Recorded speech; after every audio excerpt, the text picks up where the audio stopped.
サンキュー。後で漫画買ってやるからな。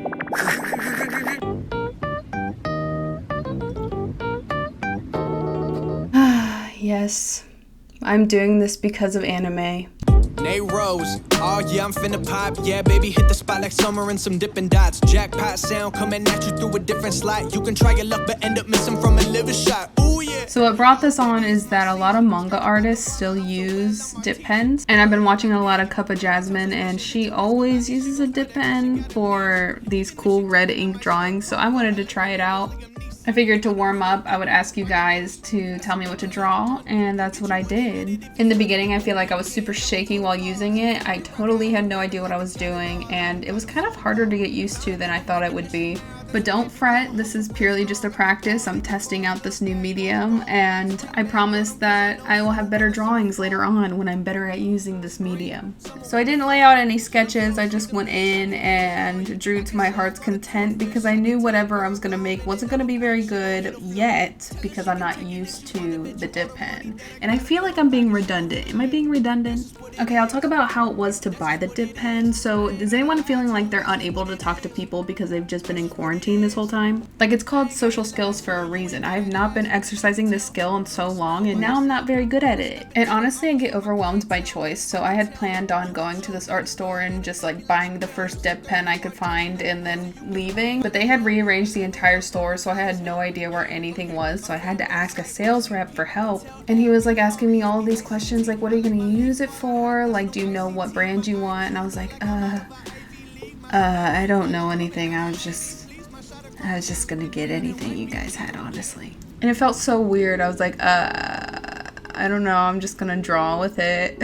And he's like, okay, I'm gonna give you these ones because the nibs are bendier so you can get different widths. And I'm like, honestly, I'll do whatever you tell me to do because I wasn't expecting to interact with a human as much as I am right now, and I feel very uncomfortable, so please just hand that to me, sir, and I'll get on my way. And that's exactly what happened. He handed it to me and I left. Why was I so uncomfortable? Tell me why. I just kind of assumed that he would show me the section and then leave me to my own devices, but then he really started to get into it and I just did not know how to react. So I don't know what dip pen I got. I don't know if it's any good in comparison to other dip pens, but I've been enjoying it so far. So thank you to that man. This drawing was another suggestion I had gotten. I think I low-key ruined it when I colored it in, but you know what? You live and you learn. I was just like vibing and not paying attention to what I was doing, so don't hate me. Also, to the person who suggested I draw a Japanese style tiger, I cannot find the DM. I'm so sorry. You didn't put it in the stickers and I lost the DM. I lost it. I can't find it. This is me giving you credit without giving you credit. Thank you for suggesting it. I really love that suggestion. Goodbye.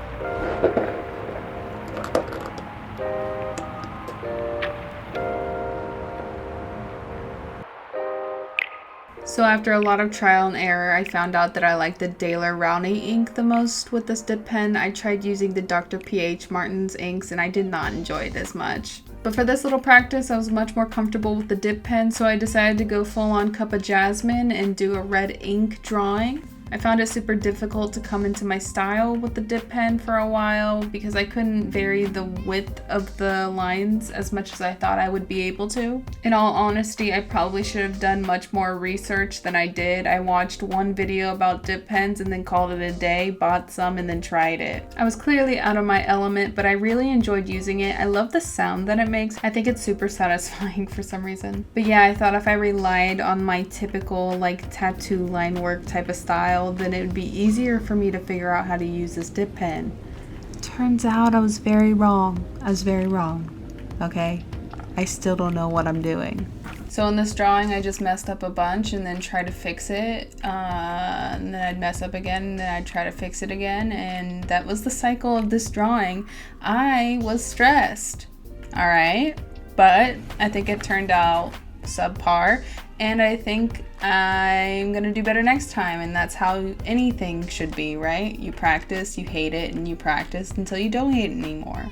Until we reach the point of a drawing that I'm genuinely proud of, I'm going to tell you about flamingos and how they're born. I don't know if this is all flamingos, but flamingos that are born in places with little water and a lot of salt have to trek a long ways before they can find water. And if you're small and your legs get salty and built up with gunk, you are unable to keep up with the pack and die. And it just makes me think about how humanity has progressed so much because we are collective and we care for each other and we group together, and socializing is our main way of surviving. When humans were unable to see, we made things that made it so they could see. When humans were unable to walk, we gave them prosthetic legs so they could walk. When someone falls behind in the pack, we help them. And that is why as a species we have gotten so far.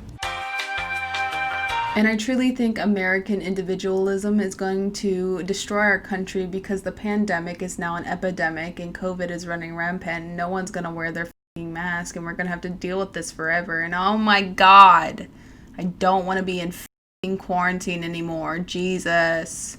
I don't know, I just don't want to be in my apartment anymore.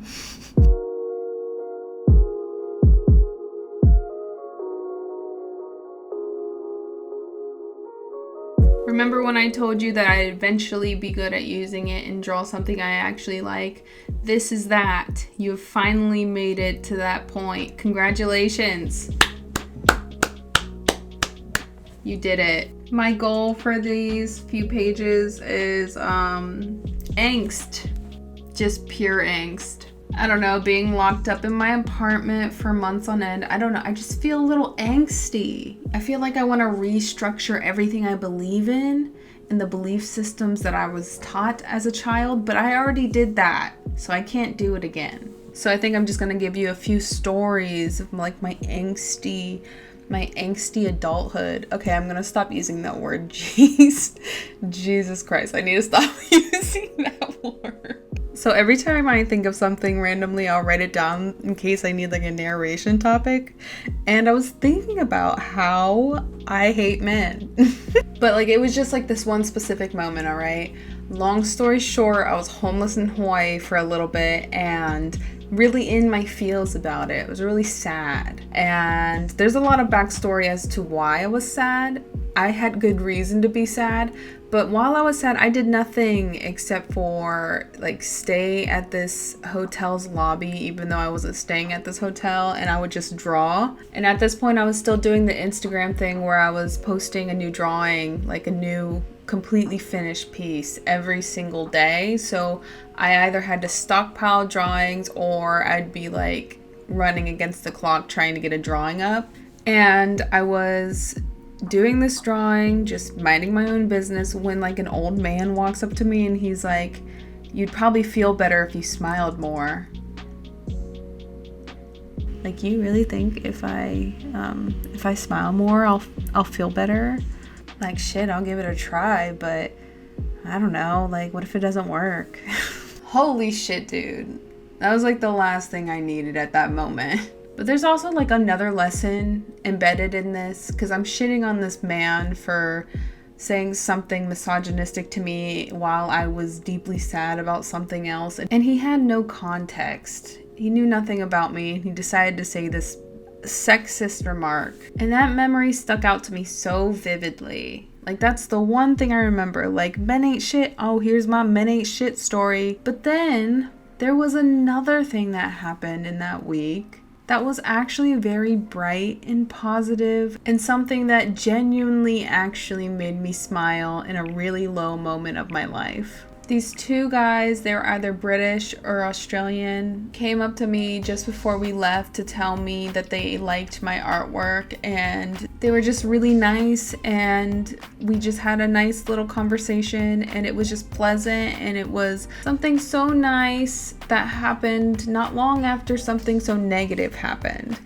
But of course, the negative one stuck in my mind all this time, and I can recall that story like nothing. Like, the reason I had to write it down was because I forgot that the positive story even happened. The negative story sticks vividly in my memory, but I forgot the positive one completely. And yeah, it's human nature. It is human nature to be so affected by negative comments, right? We're social creatures. When something's negative, something bothers someone else, we are literally programmed to internalize that and change so we can fit into the pack, therefore increase our chance of survival. I don't know, just evolution shit. But it's just so unfortunate, you know? Like, I had a very positive experience with other humans in that time, but I don't know, maybe my life was consumed in negativity, so that's all I chose to hold on to at that time. But yeah, to those two dudes out there, you really lifted the spirits of me once. Good for you. Also, thank you. Your girl needed it. And for the man who told me to smile more, do better, be better. Thank you. Anyways, that's something I've been reflecting on. I'm enjoying using dip pens. It makes me feel really fancy. And I really like how this last page turned out. And if you don't like it, don't tell me about it, because I'm sensitive and I will cry 100%. And I have been trapped in my apartment, so I'm literally on edge. Alright, if you want to see more from me, follow me on Instagram, and I will see you next time. Bye! And also, I'm sorry for the snapping sounds of my voice. I heard eating an apple helps that, but I don't feel like eating an apple, so yeah.